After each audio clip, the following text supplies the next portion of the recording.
इस वीडियो के माध्यम से सबसे पहले मैं श्री नरेंद्र मोदी जी को 12 साल के कार्यकाल के लिए शुभकामनाएं देता हूं, क्योंकि ये 12 साल का जो कार्यकाल रहा है उनका निर्वाचित प्रधानमंत्री के रूप में ये एक रिकॉर्ड रहा है जो कि हमारे प्रधानमंत्री श्री नरेंद्र मोदी जी के नाम पे है।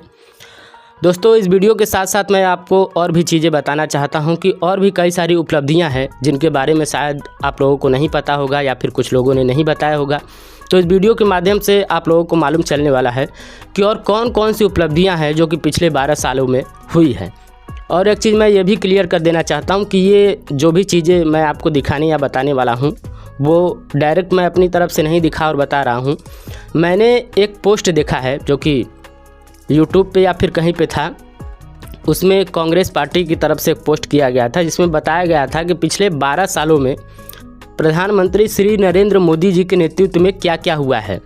तो उन्हीं सब चीज़ों को मैं अपने वीडियो के माध्यम से दिखाने वाला हूं और बताने वाला हूं कि पिछले 12 सालों में और कौन कौन सी उपलब्धियां हैं जो कि श्री नरेंद्र मोदी जी के कार्यकाल में हुआ है। तो चलिए कुछ तस्वीरें दिखाता हूं और दिखाने के बाद आपको बताने की कोशिश करता हूं। तो आइए दोस्तों, हम देखते हैं कि पिछले 12 सालों में क्या क्या हुआ है।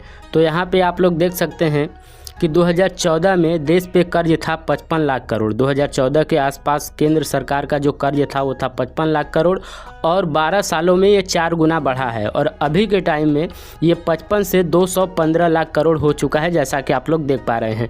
तो ये भी उपलब्धि है। अब उपलब्धि है या क्या है वो तो आप लोग समझते ही होंगे, तो इसको भी जानना आपको ज़रूरी है कि पिछले 12 सालों में क्या क्या हुआ है। उसके बाद हम आगे चलते हैं और देखते हैं पेट्रोल और डीजल की कीमत 100 रुपये प्रति लीटर के ऊपर चली गई है, जैसा कि आप लोगों को पता ही होगा। तो आम आदमी के जेब पर महंगाई का क्या असर पड़ा है, ये तो सिर्फ पेट्रोल और डीजल की बात है और बहुत सारे ऐसी चीज़ें हैं जिनके की दाम बढ़े हुए हैं।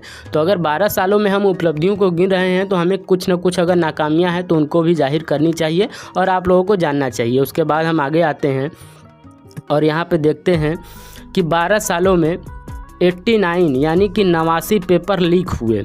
उसके बाद 48 बार दोबारा परीक्षा करवाया गया। भविष्य के साथ आखिरकार कब तक खिलवाड़ होता रहेगा, ये 12 सालों में जो कुछ हुआ है उसका आप लोगों को यहाँ पे रिजल्ट देखने को मिल रहा है। छात्र परेशान हैं, पेपर लीक को लेकर के धरना कर रहे हैं, लेकिन सरकार की तरफ से कोई भी सुनवाई नहीं की जा रही है। जैसे कि स्टूडेंट का मांग है कि वो शिक्षा मंत्री धर्मेंद्र प्रधान की इस्तीफे की मांग कर रहे हैं, लेकिन सरकार का अभी तक कोई भी जवाब नहीं मिला है। चलिए हम आगे देखते हैं और आगे है कि हर व्यक्ति पर 4.8 लाख का कर्ज है। कर्ज कैसा है, जैसा कि मैंने आपको दिखाया था कि 215 लाख करोड़ जो लिए गए हैं उसके हिसाब से यहाँ पे रेशियो निकाला गया है कि प्रति व्यक्ति पर इतना लाख का कर्ज आएगा। अब ये सरकार किस तरीके से भरेगी वो तो भविष्य की बात है। उसके बाद हम आगे आते हैं और देखते हैं यहाँ पे विदेश नीति पर भी सवाल उठाए गए हैं। अमेरिका के कहने पर सीज फायर। अब ये तब की बात है जब भारत और पाकिस्तान के बीच युद्ध हुआ था और भारत ने जब सीज फायर के बारे में बताया था उससे पहले ही अमेरिका के जो राष्ट्रपति है डोनाल्ड ट्रंप ने अपने सोशल मीडिया अकाउंट से अनाउंस किया था कि भारत और पाकिस्तान का जो सीज फायर है वो मैंने करवाया है।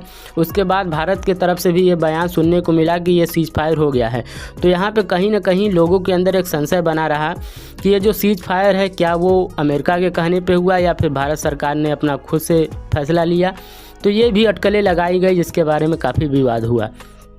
उसके बाद हम आते हैं, देखते हैं कि आम जनता मायूस है। मायूस क्यों है? 100 करोड़ लोग तंगहाली जीवन जीने को मजबूर है। महंगाई बेकाबू है, रोजगार जो कि गायब है, किसान बेहाल है और पेपर लीक है जो कि अभी के टाइम हो रहा है। तो उपलब्धियां तो लोगों ने गिना दिया। उसके बाद और भी जो चीज़ें हैं बाकी की चीज़ें मैं दिखा रहा हूं, आप लोग देखते रहिए। उसके बाद हम आते हैं कि युवा लाचार। 45 साल में सबसे ज़्यादा बेरोजगारी बढ़ी है। अब ये 45 साल अभी के टाइम से लेके पिछले 45 साल के बारे में काउंट किया गया है या किस प्रकार से किया गया ये तो मुझे नहीं मालूम, लेकिन यहाँ पे दिखाया गया है कि जो युवा है वो बेरोजगार है, लाचार है, परेशान है। उसके बाद हम आते हैं किसानों के ऊपर कि किसानों की अभी हालत क्या है। तो यहाँ पे दिए गए हैं कि वादे बड़े बड़े और नतीजे कहाँ हैं, लापता हैं। किसान बेबस है। 1,21,806 किसानों ने आत्महत्या की। यहाँ पे डिटेल दिया गया है कि 1,21,806 किसानों ने आत्महत्या की। अब इनमें से कौन कौन से किसान शामिल है, कौन कौन से नहीं, लेकिन ये जो आंकड़ा है, ये आंकड़ा बहुत बड़ा आंकड़ा है। आप लोग समझ सकते हैं कि अगर पिछले 12 सालों में अगर इतने लोगों की सुसाइड लोगों ने किया है तो ये एक बहुत बड़ी बात है। उसके बाद हम देखते हैं कि यहाँ पे और भी वादे किए गए थे, जिनमें से एक वादा था स्मार्ट सिटी को लेकर के। भारत सरकार ने कहा था कि वो भारत में कम से कम 100 स्मार्ट सिटी बनाया जाएगा, लेकिन यहाँ पे आप लोग देख सकते हैं कि हकीकत में अभी ज़मीनी स्तर पर अगर देखा जाए तो 0 स्मार्ट सिटी बना हुआ है। तो ये भी सारी उपलब्धियां हैं जिनको कि गिनाना चाहिए। अगर हमारे प्रधानमंत्री नरेंद्र मोदी की तारीफ़ की जा रही है को लगातार इतने सालों तक, इतने दिनों तक प्रधानमंत्री के पद पे बने रहे, तो इतने सालों तक, इतने दिनों तक बने रहने के दौरान क्या क्या हुआ उनका चीज़ भी, उसके बारे में भी उल्लेख करना चाहिए। तो यहाँ पर मैंने सोचा कि मैं उल्लेख करूँ और आपको दिखाऊँ और आपको बताऊँ। तो दोस्तों, जो भी मैंने आप लोगों को तस्वीर दिखाई है, उस तस्वीर के माध्यम से आप लोगों को पता होगा कि पिछले 12 सालों में क्या क्या अचीवमेंट हुए हैं। और एक चीज़ मैं ये भी कह देना चाहता हूँ कि अगर कोई उपलब्धि, कोई नेता कहता है कि मैंने ये काम किया है और उस उपलब्धि का श्रेय अगर वो लेता है तो उसकी नाकामियों का श्रेय भी उसी को दिया जाएगा, ना कि किसी दूसरे को दिया जाएगा।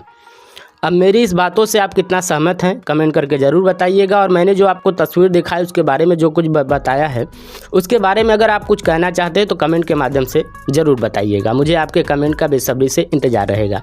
वीडियो देखने के लिए जो आपने अपना अमूल्य समय दिया है उसके लिए आप लोगों का बहुत बहुत धन्यवाद। आपका दिन मंगलमय हो। नमस्कार दोस्तों।